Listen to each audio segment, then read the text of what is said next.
तो एक बहुत बड़ा कांड हो गया है और ये छोटा मोटा नहीं बल्कि बहुत बड़ा है, ये इंटरनेशनल कांड है। तो हुआ ये है कि हमारे बिडेन चाचा के गांव अमेरिका में एफबीआई चीनी कम्युनिकेशन इक्विपमेंट मैन्युफैक्चरर जो है हुआवे उसकी जांच कर रहा है। एफबीआई का कहना है कि हुआवे अमेरिका में उसके सेना के ठिकानों की जासूसी कर रहा है और सिर्फ सेना की ही नहीं बल्कि उसने कहा कि न्यूक्लियर मिसाइल जहां जहां अमेरिका ने तैनात करके रखी हुई है इसकी जानकारी भी चोरी करके चीन को भेज रहा है। एफबीआई का कहना है कि उसके इक्विपमेंट से लैस अमेरिकी मोबाइल फोन टावर, सैन्य ठिकानों और मिसाइल साइलों से संवेदनशील जानकारी चोरी कर रहा है और चीन को भेज रहा है। चाइना की चाल ऐसे समझते हैं कि 2017 में चीनी सरकार ने वाशिंगटन डीसी में नेशनल आर्बोरेटम, एक चीनी गार्डन को सजाने संवारने के लिए 100 मिलियन इन्वेस्ट करने की पेशकश की थी, जिसमें उस गार्डन को कई तरह से सजाया तो जाना ही था बल्कि वहां 70 फीट लंबा पगोडा यानी कि एक शिवालय भी बनाने की प्लानिंग थी और कहा यह गया कि यह गार्डन हर साल हजारों टूरिस्टों को अट्रैक्ट करेगा। लेकिन जब अमेरिका के खुफिया अधिकारियों ने उसकी छानबीन की और उसकी तह तक पहुंचे तब उन्हें कुछ अहम सुराग हाथ लगे। उन्होंने कहा कि पगोडा को स्ट्रेटेजी के तहत वहां पर बनाने की प्लानिंग थी। उसमें उन्होंने ये बताया कि पगोडा को स्ट्रेटेजिकली वाशिंगटन डीसी के हाईएस्ट पॉइंट पर रखा जाता, मतलब जहां पे ये सब करने की प्लानिंग थी वहां से यूएस कैपिटल सिर्फ 2 मील की दूरी पर था, मतलब इंटेलिजेंस सिग्नल इकट्ठा करने की सबसे बेहतरीन जगह होती।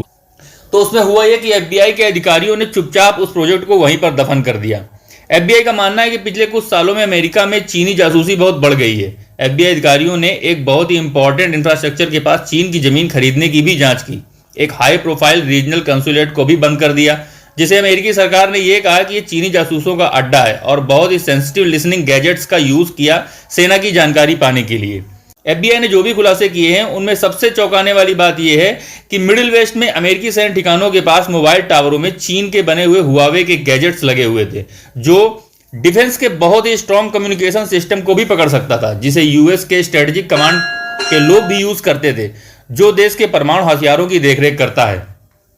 एफबीआई के खुलासे के हिसाब से अगर माने तो हुआवे के गैजेट्स न सिर्फ कॉमर्शियल बल्कि सेना में यूज की जाने वाली हाईली रेस्ट्रिक्टेड वेव्स को भी इंटरप्ट कर सकती थी, जिससे चीनी सरकार के हाथ में अमेरिका के न्यूक्लियर आर्मरी में एक होल मिल जाता। और ये बहुत बड़ी बात थी। आप समझ रहे हैं दोस्तों कि चीन जो है मतलब ऐसे अपने गैजेट्स यूज कर रहा था कि वो किसी भी तरह के सिग्नल्स को इंटरप्ट कर सकता था कि अगर चीन अगर चाहे तो वो वहां के न्यूक्लियर मिसाइल पे, न्यूक्लियर पावर पे कंट्रोल अपना कर सकता था। जबकि 2020 में हुआवे और ZTE की सभी इक्विपमेंट्स को पूरी तरह से हटाने के लिए निर्देश दे दिए गए थे, लेकिन अभी 2 साल बाद तक ये नहीं हटाए गए। और एफबीआई की सबसे बड़ी चिंता का विषय ये है कि हुआवे के इक्विपमेंट में एक्सटर्नल कम्युनिकेशन तब होता था जब यहां किसी कॉमर्शियल या मिलिट्री सॉफ्टवेयर में कोई अपडेट आता था।